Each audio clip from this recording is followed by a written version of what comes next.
Hey guys, it's Evan here at the North Las Vegas Library District going over some of our online resources. Today we're going to be focused on two of our more popular ones, the eBooks and the e-audiobooks. We'll cover all the basics, how to log onto your account, how to search for items, check them out once you've got them, most importantly, how you access them either on the computer or on your mobile device, and hopefully pick up a few other tips and tricks along the way. With that said, let's dive right in. So we're going to start out here on our home page. It's nlvld.org. It's on the library card if you ever forget it, or you can just Google it. Type in North Las Vegas Library District. It should be the first result you find. You scroll on down here to these purple buttons. Catalog is going to be physical items. We're looking for the eBooks, eMedia, so we'll click over here. It brings you to the home page.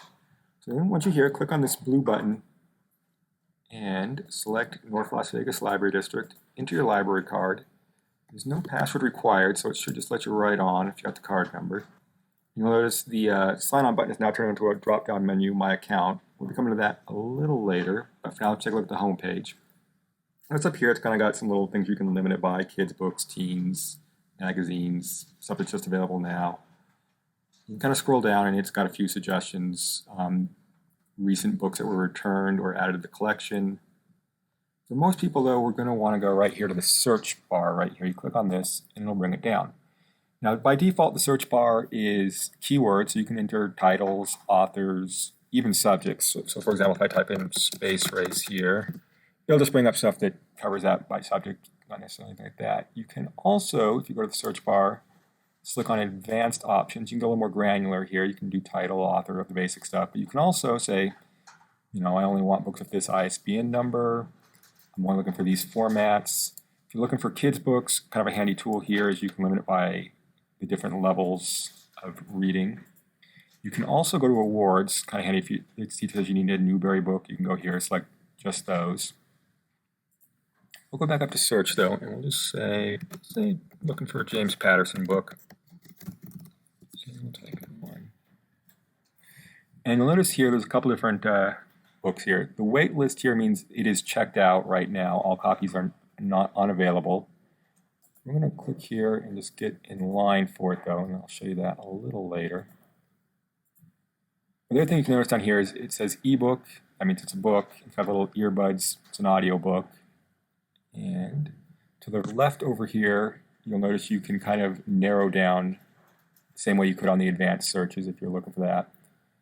Let's go ahead and borrow this one. All right. One more quick thing to show you. If you're not just kind of looking in general, don't have a specific book in mind, you can kind of go over here and say, well, let's say maybe I'm interested in history books right now. So we'll scroll down here, we'll choose history. And you'll notice a lot of them are waitlisted because it goes by newest book. You can also just click available now, and it'll give you just the ones that are available. You can also limit it by, what type of history you're looking for, what language, all that stuff we were talking about earlier. So once you've got all your books, well, how do you get them? You go back here to that drop-down menu we were talking about, and you go to loans.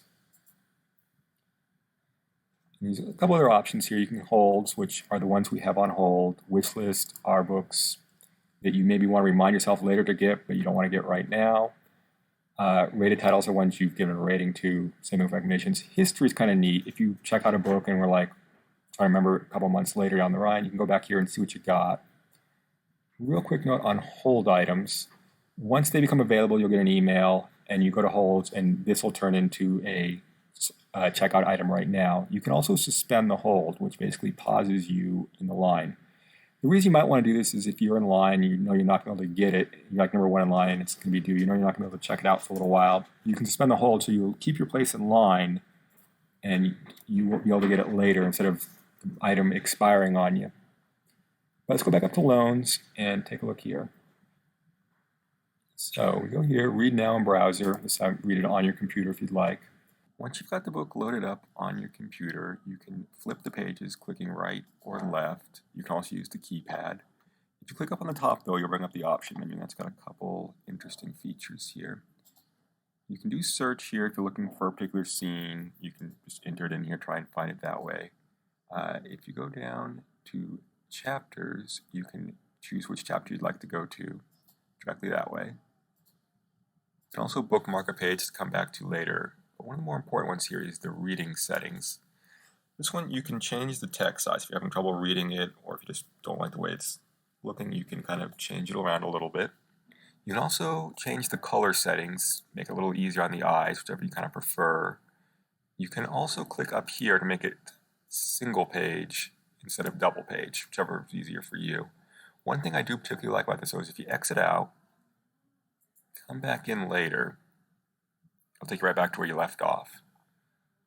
Audiobooks work very similarly. Just kind of, you can listen now in browser and it will play through your computer speakers and it will remember where you last were on thing. You can also download these items to your computer. They'll last for 3 weeks or whatever your setting was. Now, if you do get a book with a Kindle functionality, you basically just click on this. It will link you directly to Amazon. Just sign on. And if you have a Kindle account, it will show up on any Kindle linked item you have, either a Kindle or if you got a Kindle app on a smartphone. When you're done with an item, you can always return it. You don't have to. They will expire automatically. You will never get a late fine on an e-item.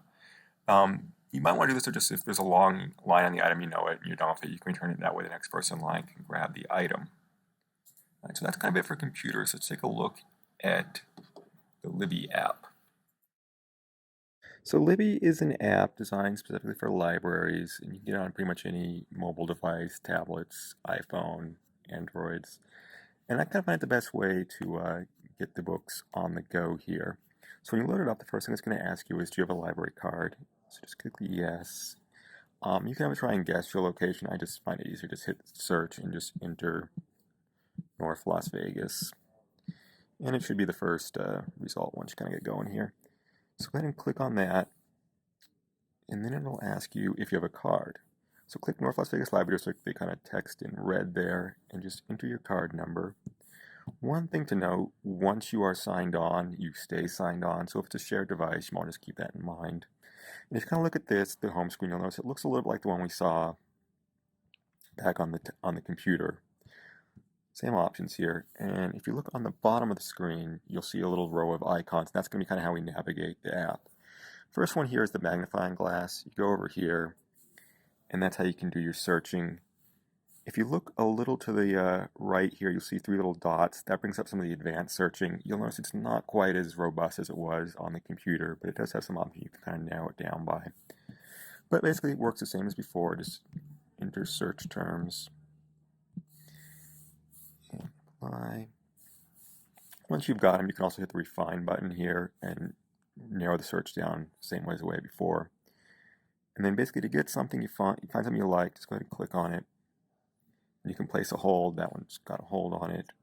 This one we can borrow. Just go ahead and click borrow here and it'll be on our app. And if you click on the next one here, it looks like a little library card. It's basically just the home page, back where we were at the start. The bookshelf one here, a little to the right, looks like a row of books, kind of uneven. This will take you to what you've got checked out. And you'll notice it's got the ones we had before on the computer are still here. And you can do a couple options here. If you click manage loan, it'll bring up the options to turn it in early, renew it, so like that. So if you ever need to do that, that's where that's located. The app will also send you a notification when your item's about to expire, asking if you want to renew it. So that's a little bit handy. If you click on the book, though, it should open it up, and you'll notice it kind of looks pretty much the same as it did on the computer, just a little bit less functionality. If you drag your finger to the right or to the left on the screen, it'll change pages. If you click in the middle, it'll bring up the options. The little A up on the top right will show you change the text size and the colors, same as we could do on the computer. The search one, same thing before. You can search for phrases. And then this one is if you want to make a bookmark on a particular page, just so you can remember where you were.